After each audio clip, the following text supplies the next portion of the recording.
تیرا نیاز نہیں آشنا ناز اب تک، کہ ہے قیام سے خالی تیری نماز اب تک۔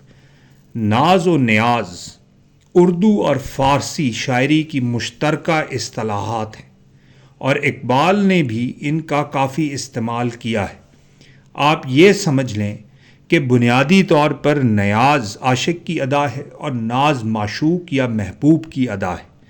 نیاز اصل میں ایک عاشق کی طلب ہے، یہ وہ حاجت یا آرزو ہے جس کی وجہ سے اسے حسن اور عشق کے آگے عاجز ہونا پڑتا ہے، نیاز مند ہونا پڑتا ہے۔ اسی لیے انسان نیاز مند ہوتا ہے اور رہتا ہے، اور اسی لیے اللہ سبحانہ و تعالیٰ ہر چیز سے بے نیاز ہے۔ بندے کی ادا نیاز ہے اور حسن ازل کی ادا ناز ہے۔ اور علامہ اقبال یہ کہہ رہے ہیں کہ تیرا نیاز نہیں آشنا ناز اب تک، یعنی ابھی تک تیری ادائے نیاز کو ادراک ہی نہیں ہے کہ اس حسن کی ادائے ناز ہے کیا جس کا تم عاشق ہونے کا دعویٰ یا کلیم کرتے ہو۔ تم اس سے ابھی تک آشنا ہی نہیں ہو، اور اس سب کا کیا اثر ہے کہ ہے قیام سے خالی تیری نماز اب تک۔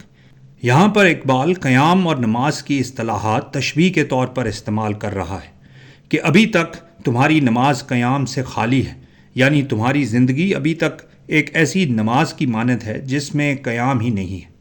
یہی بات شیطان کی زبان سے تنزیہ طور پر ابلیس کی مجلس شورا میں اقبال نے کہی ہے ازل سے ان غریبوں کے مقدر میں سجود، ان کی فطرت کا تقاضا ہے نماز بے قیام۔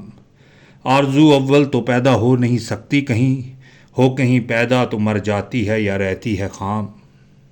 یہاں پر اقبال اس قیام کا ذکر کر رہے ہیں جو حق کی راہ میں اور باطل کے خلاف کیا جاتا ہے، صرف اور صرف اللہ سبحانہ و تعالیٰ کے لیے ہوتا ہے۔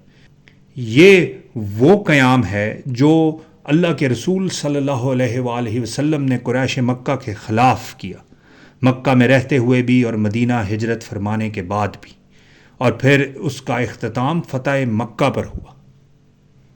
یہ وہ قیام ہے جو مولا حسین علیہ السلام رضی اللہ تعالیٰ عنہ نے کربلا میں کر کے دکھایا ہے۔ اپنی گردن تو کٹوا دی لیکن ظلم اور جبر کے سامنے سر نگوں نہیں کی۔ یہ وہ قیام ہے جو صلاح الدین ایوبی نے صلیبی جنگوں میں کر کے دکھایا، اور یہ وہ قیام ہے جو ٹیپو سلطان نے انگریز سامراج کے خلاف کیا۔